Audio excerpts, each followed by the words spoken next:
A arquitetura da minha vida é um acontecimento. Eu descubro a arquitetura muito jovem, né? Ainda garoto, eu descubro o gosto pelo desenho, pelo traço e em pouco tempo eu estou envolvido com a arquitetura e fazendo projeto. Levei 26 anos nessa condição de cuidar da arquitetura, fazer projeto, de desenhar, ser ferramenta de trabalho até para outros profissionais, para outros arquitetos durante esse período, o que me fez construir um repertório muito grande. Então a arquitetura tem um significado muito grande, é a minha vida é pautada pela arquitetura. Não dá para mim tentar me imaginar fazendo outra coisa que não a arquitetura. Veja só, a arquitetura por si só, vamos pensar assim, eu entendo que a gente tem muitos vão pensar dessa forma também, que toda vez que o ser humano constrói alguma coisa, que ele transforma um espaço, isso é arquitetura, tá? Mas, será que realmente isso é arquitetura? Isso é a concepção de algumas pessoas. Eu acho que para a gente ter uma arquitetura mais pautada, uma arquitetura que se estabeleça, uma arquitetura que se firme e não se torne uma coisa efêmera, a gente precisa pautar isso sim na poesia, em alguma coisa. Eu costumo trabalhar com essa ideia da poesia, com essa ideia vamos dizer assim, de estabelecer um diálogo, né, com a arte. Porque o que acontece? Imagine que a gente vai desenvolver um projeto. A gente parte sempre, todo profissional, e vai partir de um programa de necessidade. Eu tenho um cliente que tem um programa de necessidade.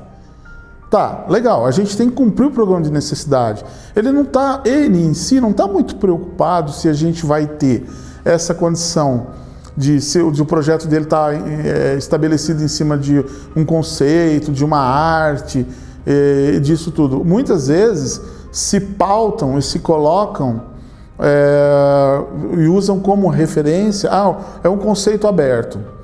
Hoje tudo é conceito aberto. A gente faz uma obra, é um conceito aberto, a gente adotou o conceito aberto. Tá, isso não é um conceito de ocupação espacial, mas não é um conceito formal. Eu entendo que o conceito formal que é dado para a forma da arquitetura, ele tem que vir diferente. Muitas vezes eu parto do princípio de pegar um terreno, fazer a avaliação desse terreno, escolher, às vezes eu faço eu começo a pensar o projeto e vou andando, as coisas vão acontecendo, o dia a dia vai acontecendo, e eu fico com o projeto na cabeça, trabalhando a ideia.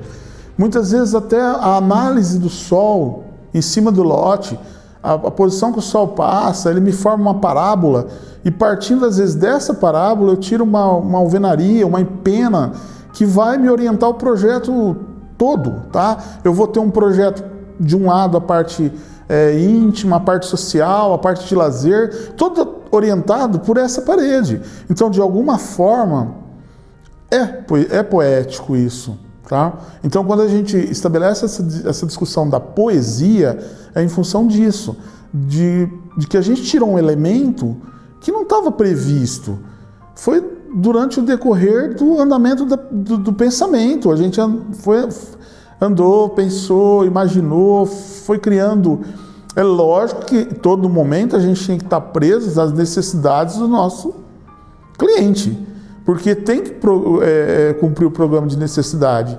Nem sempre ele está preocupado com se tem uma poesia a casa dele, não tem. O que a gente vê hoje no mercado de trabalho, eu costumo dizer que é até chato. Por quê? 4 em pena, uma laje em cima, mais 4 em pena, uma laje em cima, abriu alguns cortes, se transformou numa fachada. E a gente vê isso se repetindo. Isso, para mim, é uma arquitetura muito comercial. É nesse sentido que eu acabo colocando que ela é efêmera. Porque a gente não vai conseguir estabelecer uma forma a ponto de perpetuar. Tá? Com relação às minhas, vamos dizer assim, lá no passado, como eu comecei muito jovem, a gente via muito pouca coisa e eu sempre fui muito apaixonado por Frank Lloyd Wright, tá? Depois, com os anos e a gente trabalhando, eu vi muito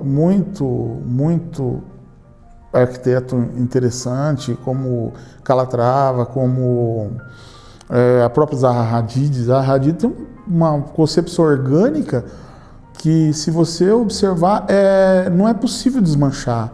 A arquitetura fica estabelecida. Então, acho que é isso que a gente precisa buscar. O que a gente quer da arquitetura? O que eu quero oferecer? O que eu quero entregar quando eu faço um projeto? Eu quero entregar uma proposta que estabeleça no local a ponto de que não dá para olhar e falar, vamos desmanchar isso aqui. Aquilo ali ficou bacana, ficou bom, o projeto ficou...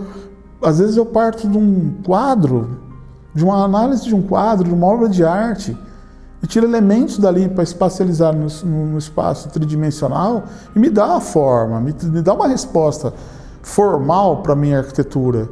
Tá? Então, quando a gente consegue esse diálogo, eu costumo dizer que a gente tem que conversar com o projeto. Em algum momento, a gente começa a fazer o projeto, e eu digo isso sempre, em algum momento, o projeto vai começar a conversar comigo. E a gente precisa estar muito atento.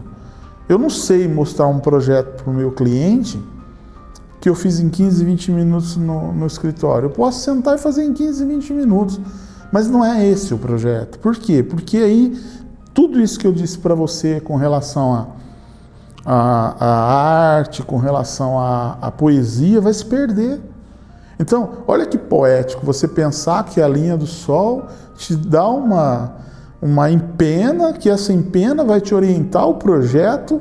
Isso é muito forte, então isso vai se estabelecer ali, tá? Ainda que o proprietário não tenha essa percepção, ainda que isso não seja dito, mas isso tem que ser bom para mim. Eu tenho que namorar o projeto para depois entregar para o meu cliente alguma coisa bacana. E eu acho que só assim a gente consegue estabelecer uma condição de fazer uma arquitetura um pouco diferente, tá? Que é uma arquitetura que vai se manter no espaço, vai se firmar ali, tá? Você passa na fachada e não fica imaginando, podia tirar isso. Não, olha que bonito, não quero tirar nada. É muito difícil eu apresentar um projeto e o cliente falar, vamos mudar. Por quê? Porque foi muito bem pensado antes de eu fazer a proposta, antes de eu apresentar a proposta, tá? Então, eu acho que esse namoro, os primeiros esboços que eu faço quando eu desenvolvo o meu projeto, tudo isso vai formar o meu produto final. Tá? Eu acho que tem que passar por essas etapas, senão eu não consigo formar um produto final legal. Duas coisas interessantes. Primeiro, essa ideia de parece que eu estou na contramão, né? Na verdade, eu não entendo que eu esteja na contramão. Eu acho que eu só estou fazendo o trabalho que o arquiteto contemporâneo deveria fazer. E a gente não está vendo isso. Tá? A gente está vendo... a gente tem visto os profissionais trabalharem mais meio que de encontro com o que todo mundo quer. Por quê? Porque é mais simples, é mais rápido, é mais fácil, você não tem que convencer, a pessoa já está esperando aquilo e eu estou dando o inesperado. Não, eu acho que eu estou dando aquilo que precisaria ser feito. Tá? Então eu acho que se fosse, há tempos atrás a gente via obras e a gente ainda vê muita coisa e a gente não consegue desmanchar, porque é bom, é legal, é bacana. É lógico que a gente está falando isso de obras pontuais. Eu não vou conseguir fazer de todas as minhas obras essa leitura, esse diálogo. Eu não vou conseguir fazer isso com todos os meus trabalhos. Tá? Agora, o que é uma casa perfeita? Uma boa pergunta. Eu não saberia dizer para você qual seria a casa perfeita. Porque não tem um homem perfeito, tipo a pessoa tipológica. Não dá para entender como a gente via no Fordismo. O cara aperta parafuso, então todo mundo aperta, um cara aperta parafuso, outro. Então todo mundo um homem é uma pessoa só. Não dá. Então a casa é perfeita, é a casa que consegue atender os anseios, as necessidades daquela figura, daquela pessoa, daquela família. Porque muitas vezes também você está fazendo um projeto e não se entende a família. Se entende o dono da casa, a dona da casa. Não, mas ali tem um monte de gente morando. Ali tem outras pessoas. Então o espaço tem que ser bom para todo mundo. Então o que é a casa perfeita? É a casa que consiga atender primeiro aos anseios de todos. Tá? E como é que isso acontece? A casa é um organismo vivo. Ela se modifica, os espaços se modificam na medida em que você muda a decoração, em que você muda... Mas eu não consigo, por isso eu volto lá atrás, eu não consigo entender a tendência. Por que tendência? Você não troca de roupa, você não tira a roupa da casa, você não desmancha. A casa ela é uma coisa, tá? Ela é um objeto imóvel.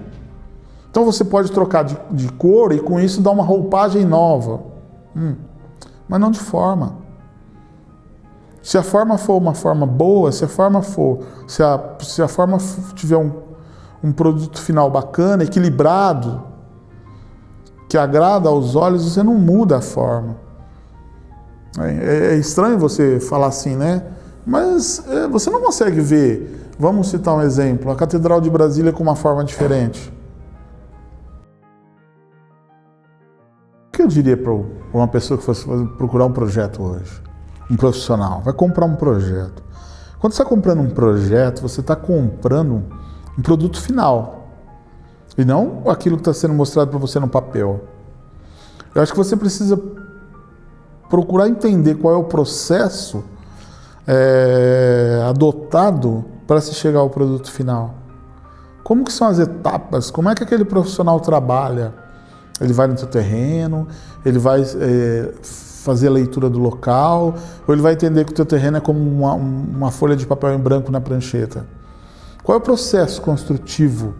Qual é o processo que ele adota? Eu, por exemplo, eu ainda faço os meus esboços a lápis. Eu ainda faço uma organização espacial da ocupação, de onde vou estabelecer cada setor da obra, da casa, se for uma residência, se for um comércio, como as coisas vão trabalhar.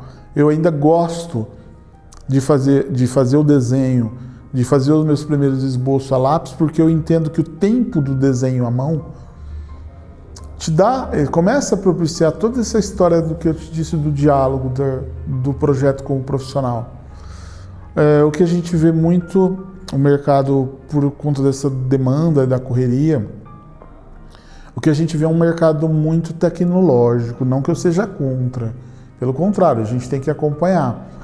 Mas pular etapas não é bacana. E você partir do princípio que existe um projeto ideal e alterar uma coisinha aqui e outra ali, usando simplesmente softwares e construindo uma imagem bonita, tá? Porque realmente as imagens hoje feitas em 3D, as imagens tridimensional são super realísticas, a gente faz isso dentro do estúdio, eu faço isso, tá? Mas o cliente precisa ter algumas preocupações de verificar o resultado daquele produto que está sendo mostrado, tá? Por quê? Porque é muito fácil você ter uma imagem bonita e que mostra um monte de coisa bacana que muitas vezes não vai acontecer. Não vai acontecer aquele mobiliário, não vai acontecer aquela iluminação, não vai acontecer e pode estar escondendo um monte de problema. É comum você ter um produto ruim, bem apresentado, tá? E convencer de que aquilo é legal. E é possível você ter o contrário também. Um produto muito bom, com uma apresentação muito medíocre, a ponto de denegrir toda a qualidade do que foi colocado ali. Então, como que eu entendo as coisas?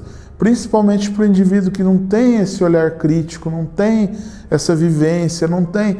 Tudo que mostra é bacana, ele está esperando alguma coisa. O cliente, ele está esperando você dar alguma coisa para ele. Então, a hora que você der alguma coisa para ele, ele começa a criar as sensações dele, ele começa a entender a casa dele a partir dali. Tá? O projeto dele, o produto dele a partir dali. Ele esquece. Então, primeiro, Nem sempre o que foi feito para os outros é bom para a gente. Tá? Por isso você vai contratar um profissional, procura conhecer de verdade o que esse profissional faz.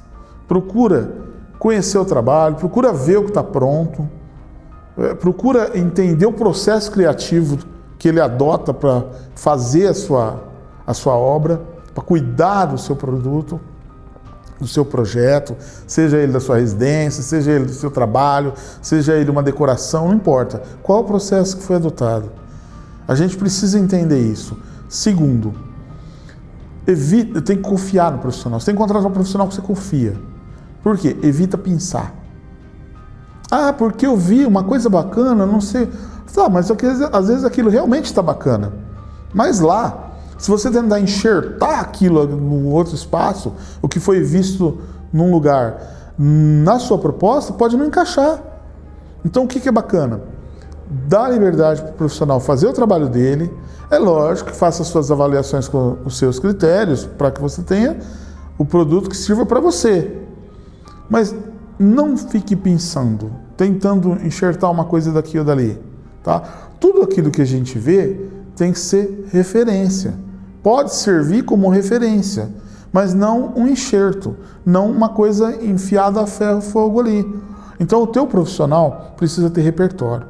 Vai contratar um profissional? Qual é o repertório desse profissional? Qual a bagagem que carrega esse profissional? Nós não estamos falando de uma roupa. Nós não estamos falando de uma moda, da moda de roupa que muda o ano que vem. Não, nós estamos falando de uma coisa que vai ficar ali, uma coisa que você vai morar, você vai viver dentro dela. Ela vai acolher sua família, ela vai acolher todo mundo. Então procure conhecer o profissional que você está contratando. E uma vez que você definiu, escolheu o teu profissional, confia no profissional. Você precisa deixar o profissional trabalhar. Você precisa, mas eu não posso passar aquilo que eu acho bacana. Não, você deve. Não só pode, como deve. O cliente tem que passar tudo que ele... Por isso, quando eu faço uma entrevista, eu demoro às vezes 2 horas, 2 horas e meia com o meu cliente. Eu já deixo ele e falo, nós vamos falar bastante. Por quê? Para conhecer e realmente saber as necessidades e os anseios dele. Agora, uma vez feito isso, ele precisa confiar no profissional. Tem que criar um vínculo de credibilidade, de confiança entre as duas partes, para que você tenha um resultado bacana lá no final. Senão não vai ficar bacana, senão não vai ser legal. Então a dica que eu dou é essa, procura saber quem você realmente está contratando. O mercado tem muita gente no mercado, tem muita gente boa no mercado, tem muita gente nova, competente, tá? Mas tem os caras com muita bagagem, tem muita gente com bagagem e com muito repertório. Eu acho que essa ideia de quanto de repertório você tem, reflete sim muito no resultado final do projeto.